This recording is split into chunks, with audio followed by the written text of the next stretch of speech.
So we are officially back with Detroit Sports Weekly Recap. So for the Tigers, it was another week of inconsistency. And for the Lions, season opener against Green Bay, well, it's one thing to lose to a good team on week 1. That's not a cause for concern. But getting completely blown out and doing absolutely nothing right in week 1 against a good team is a cause for concern. We will address all that later, but let's take a look at how Detroit sports fared this week. Starting off with the Tigers, well, this was another up and down inconsistent week for the Tigers following their series win against Kansas City last week to bounce back from that embarrassing sweep to the Athletics. Tigers coming this weekend limped out and lost back-to-back series, mainly dropping 2 out of 3 to the Mets, getting completely dominated until the third game when the Tigers actually figured out what an offense was. But that's like finding a $5 bill after the house burned down. And then completely struggling and getting destroyed by the White Sox. Seriously, we're getting destroyed by the White Sox? Yeah, damn, no one. But all I say to Tigers this week is, yeah, be glad you have an 8.5 game lead in the AL Central over the Royals. Because if the division was actually competitive this year, the Tigers might actually end up missing the playoffs. But because the AL Central is such a trash division, the Tigers effectively have it locked by default. But I mean, the only positive out of this, though, is the Tigers are at least still second in the AL Central. They're still half a game back up behind the Blue Jays after the Jays dropped the game to the Yankees. So they're still a half a game back, and they're still 4 games up on Houston for second in the AL to have that final first-round bye spot. As yeah, the Tigers only got 6 series left, only 3 weeks left of the regular season. But you know, there is some concerns for the Tigers, though, going in. Unless they're sandbagging right now and treating these games as test and tune-up sessions to try some stuff out for the playoffs. Like, that's the only possible way you can justify how inconsistent the Tigers have been since the All-Star break. Or maybe it's just the team being so complacent and complacency finally caught up to them. No, why is it that Detroit sports teams always get so complacent? Like, they just need to learn at some point that complacency kills. A good example of how complacency can kill is the Lions. As, Jesus Christ, what the hell was this game against Green Bay? This game against Green Bay was an absolute fucking disaster from start to finish. Like, what in the fuck did I watch? Like, this team looked nothing like the team we've seen kick the shit out of everybody the last couple years. Like, this honestly what happens when you do nothing in the offseason and everybody else gets better. You know, this is what happens when you get complacent. Complacency kills, and it showed here. Like, honestly, this game, you know, gotta give credit to Green Bay, you know, and give a shout out to all the Packer fans out there. You know, Green Bay played that, showed that they're a good team. You know, they played really great. You know, they wanted it more. They had a lot to prove coming in. And Green Bay knew, you know, Green Bay knew if they want to have any chance of winning the NFC North and taking the belt, they have to go through the Lions to get there. And Green Bay did exactly that today. You know, Green Bay played fantastic. You know, executed perfection. Detroit did not. Simple as that. You know, but in terms of this game and the loss, why the Lions lost, you know, I think a lot of it contributes, you know, the 2 new coordinators with both Aaron Glenn and Ben Johnson leaving. And you also had no starters playing in the preseason, especially the O-line, especially with a whole new O-line with a bunch of new parts in there, you know, with Kevin Seitler gone. Then you have 2 new rookies in there. And you got Graham Glasgow retiring Frank Ragnow. Like, the Lions in the future need to address the preseason going forward. Like, the starters need to play at least 1 preseason game so they can knock at least some rust off before the regular season begins. Like, I understand trying to keep everybody healthy, but, dude, you gotta let them get some rust knocked off. But, yeah, and also, honestly, this game defensively, the defense, even though they did start off slow and had some pretty inconsistencies, especially in terms of pass rushing, because they had Hutchinson drop in on pass coverages along with Marcus Davenport. And oh yeah, both of those times led the big plays by Green Bay. Man, who could have seen that coming? It's like, man, why the fuck is Hutchinson dropping back in coverage on passing downs? He should be trying to rush and take the QB's goddamn head off. Like Kelvin Shepherd, even though the defense got better, especially the second half, they did better against Green Bay, holding the Packers to 10 points.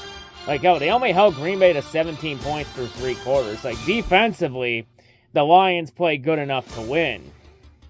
Just, this game is 100% on the offense. The offense was so fucking horrible in this game. Just, they could not get anything going. Like, Amon-Ra, J-Mo, and Jahmyr Gibbs were all quiet, and they all got shut down. Like, the entire offense got shut down. Like, especially with bad play calling by John Moore in his first game. It's just like, what in the hell was that? Just, that was fucking horrible game plan by John Moore. Just a bad play calling overall. You know, just, you know, like everything that could have gone wrong went wrong. Like, you know, there are, of course, a lot of other things that also contribute to the loss, you know, like the easy Anzalone interception that he dropped. Like, you can't drop that kind of ball. You have to reel that thing in. Like, that was a picture-perfect throw right to him. And he just dropped it. And then there was also the Brian Branch pick 6 that got called back. And that one was the real killer in this game. Because man, if that pick 6 stood and the Lions got that touchdown, that would have been an instant game changer and an instant momentum shifter right there. Just, that was an absolute killer there. And also, one other thing that didn't help the Lions was that Jared Goff interception in the red zone right before halftime. So, yeah, that's at least maybe 14 to maybe 21 points right there. The Lions pissed down the drain off some missed opportunities. Just a lot of lack of execution, especially on O-line. Like, the O-line just looked completely lost in this game. Like, the Packers dominated the Lions in the trenches. Like, the Packers beat the Lions at their own game the last couple years. Like, the Lions' biggest strength the last couple years, Green Bay dominated there. Especially O-line. Like, the O-line just looked completely confused all day. Just a lot of missed assignments on the stunts and all the blocking and a lot of miscommunication overall. Just very struggling. I know some people want to say, you know, about Hutchinson saying, oh, you know, Hutchinson, he doesn't come back that quickly, come from a leg injury. I don't know if we could really pull that excuse out when Micah Parsons literally was dealing with back issues all leading up into this week and needed the injections to even play. And Micah Parsons was even on a limited snap count, and he made more of an impact than Aiden Hutchinson did in this game. That's the pretty sad part. But yeah, you know,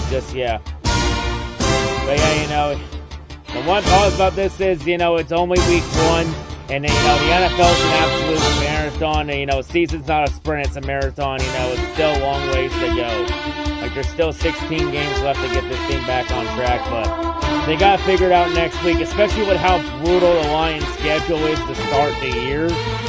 You know, it's a very brutal schedule. Like, let's be honest, we all knew the Lions were losing a couple road games this year after going undefeated last year. Like, there was no way they were going undefeated on the road 2 years ago. But yeah, you know, I think honestly this game is this punch in the mouth is what the Lions needed going forward. You know, it's honestly just kind of proves that the Lions' arrogance in the front office is not the way to go. And that the complacency is not helping. You know, especially not getting another pass rusher compliment Hutchinson to get some pressure. Because we all know Hutchinson cannot do this thing on his own. He needs another partner in crime to take some pressure off of him. But yeah, just, you know, that's going to be a question of coming up throughout the years. Why did they not address that position? And also, was John Moore truly the best option of offensive coordinator, or could they got somebody better than this? But, you know, John Moore's definitely going to get a long leash for sure from Dan Campbell. But I'll say this, though. If he continues to struggle like this by week 5 or 6, I would not be surprised if we had a repeat of what Dan Campbell did with Anderson E. Lynn around mid-season in his first year, and Dan Campbell ends up taking play calling duties after that. I would not be surprised if it struggles to lead into that. We'll have to wait and see how this pans out. But yeah. And also, yeah, and maybe, maybe trusting 2 rookies and Graham Glasgow on the O-line to keep the pocket clean. Maybe that wasn't the right idea. Especially against a division rival. You have to play twice a year, and one of those rivals is one of the top teams in the NFC, along with you. But yeah, and also with this kind of loss early in the year, you kind of keep forgetting how insufferable Lions social media gets after a loss. Especially with the amount of winning the Lions have done the last couple of years, you keep forgetting how insufferable social media can get after a loss. But yeah, this was a pretty bad game overall.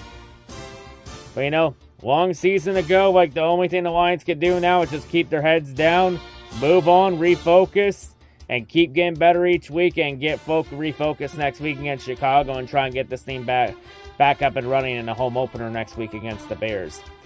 But let's do something a lot of Lions social media doesn't like to do, and let's try and talk about some positives in this situation.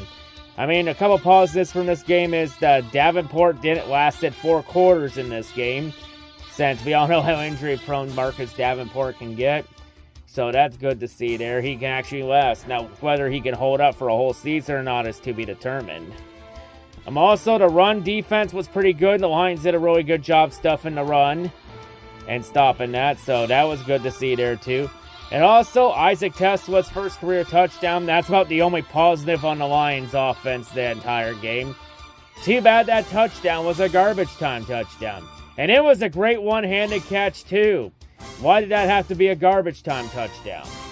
Because did that Tesla touchdown help the Lions come back and win? Absolutely not. It just made the score look a lot closer than it actually was.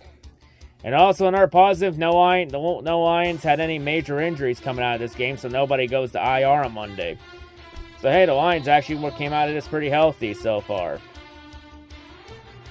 But yeah, pretty disappointing game. But still a long ways to go in the season.